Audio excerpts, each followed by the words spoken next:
without understanding the institution left over from the Cultural Revolution, people would not understand China's economic reform because the whole thing started from the inherited institutions from the Cultural Revolution.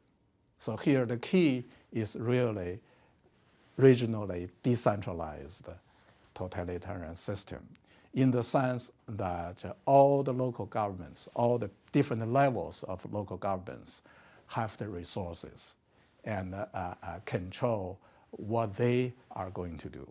My name is Chenggang Xu. I'm a professor of economics at CKGSB, which is a private business school in China. When people claim that the rise of China is the biggest event in the recent economic history in the world, the qualification is the following. If we look at the issues from the point of view of the total GDP, so within 30 years, in terms of a growth rate of total GDP, China has break the record. And then the other issue is, the other qualification is poverty relief. So within this 30 years of time, the largest poverty relief happened in China. So that is a very important issue. And then the third aspect is the relative economic development. The so-called relative economic development is measured by the per capita GDP compared with the world frontier.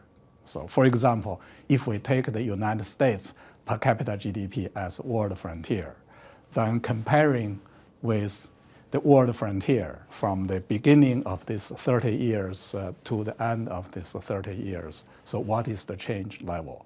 So actually these three aspects are closely related. Number one issue is the population of China. So given China is the most populous nation, given the size of population, and then once you have a fast relative economic growth, the growth of relative economic development, and then you have this total GDP increase. So these are intimately related. And another intimately related issue is that at the very beginning of the Chinese economic reform, China was one of the poorest nations. So this is actually a key point. So when the reform started, if we are talking about relative economic development level, China was about something like 1/20th of the US level. So that's significantly below the level of the average Africa per capita GDP. We are talking about such a very, very low level. So it's desperately poor. So starting from this very low level, and then after 30 years, nowadays the Chinese relative development level is close to 1/4 of the US level. So started from 1/20th up to nearly 1/4. So in that sense, it's a huge change. So if we only look at these factors, then yes, this is the biggest event in economic history. But some other claims are, without the qualification, can be exaggerations. So when people talk China as a superpower, for example, if we look at the per capita GDP level, it's less than 1/4 of the US level. So if we compare China with the Soviet Union at its peak time, Soviet Union was significantly more than 1/3 of the US per capita GDP level. So China is still below that level. So we have to keep in mind in our understanding. And also, when we talk about this growth rate, the key point is that the starting point was very, very low. Actually terribly important. So without understanding that, talking about the rise of China can be misleading. So because at the beginning, China was so weak, so poor, so in general, the whole national economy is at a poverty level. So when we talk about this growth achievement in China in the recent 4 decades, we always associate with the economic reform. So why reform? So this is the key issue, actually. So at the beginning of the establishment of the People's Republic of China, the Chinese per capita GDP level relative to the US level was 1 of the 20th. When the reform started, the level is about the same. The relative development level is slightly higher, but it's so marginal, so basically we could ignore that. So in 1950, the level was 5% of the US level. In 1980, it was 6% of the US level. So basically, there was no substantial change in the first 30 years of the People's Republic of China. So then why reform is so important?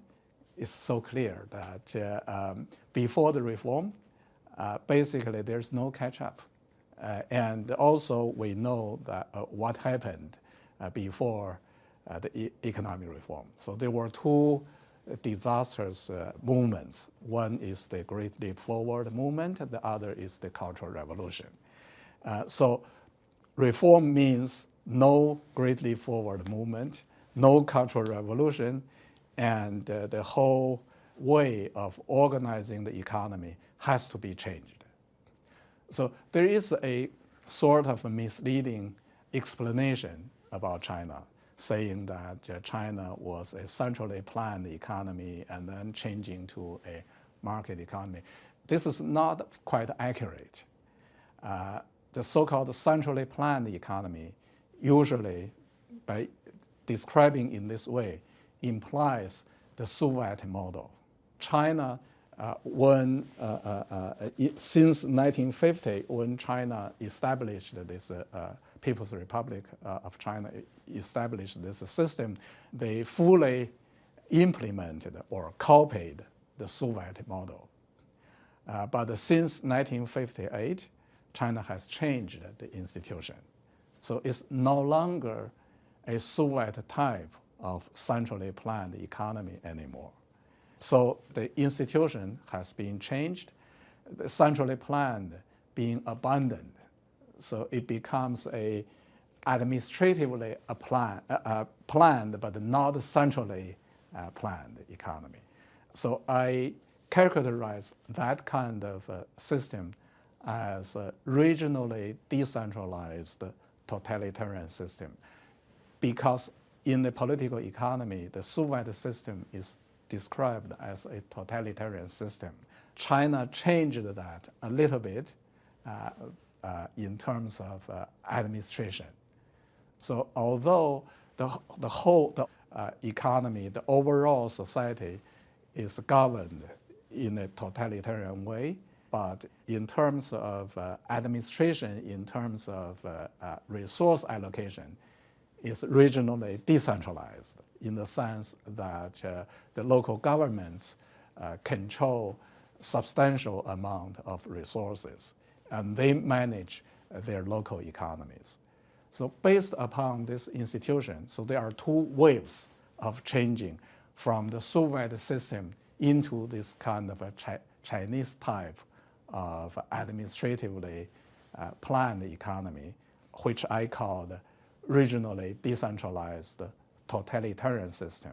So based upon this kind of institution, at the end of the Cultural Revolution, the economic reform started. Then in the earlier decades of the economic reforms, the major strategy is regional competition. So this so-called regional competition is qualitatively different from market competition. Here, the competition is not in the sense of a profit maximization. It's not in the sense of competition in the market. Instead, these are a sort of a tournament competition that the local governments are ranked. So they compete for ranking. They compete to become number one. So for example, within a city, you have several, about 10 counties, and the counties within the city, they wanted to become number one. They compete for the number one position. And within a province, you are going to have roughly about 10 cities, and each city they are competing each other. They want to be the number one in the province. And in the whole nation, you have a little bit more than 30 provincial level regions. They compete each other as well. And here the key issue is what are the targets of the competition? So at earlier stages of the economic reform, the competition target is GDP growth rate. And turns out this is a very effective approach in terms of promoting the economic reform and growth. So this is how the reform is associated with growth, or growth is associated with reform. Because in order to grow, the regional governments have to find their way. So to grow actually is a big challenge. How to grow? This is a big challenge. So at the very beginning of the reform, there were lots of emphasis on the reform of the state sectors. But turns out that is not working well. That didn't work well. And the first successful reform was in agriculture. Actually, it involves the land reform. It's a partial privatization. Partial means there is no fundamental change in ownership, but the using rights have been privatized. So with using rights and also the exchange of using rights, these are privatized. So based upon that, there is a sort of industrial revolution in the sense of the rural industrial development.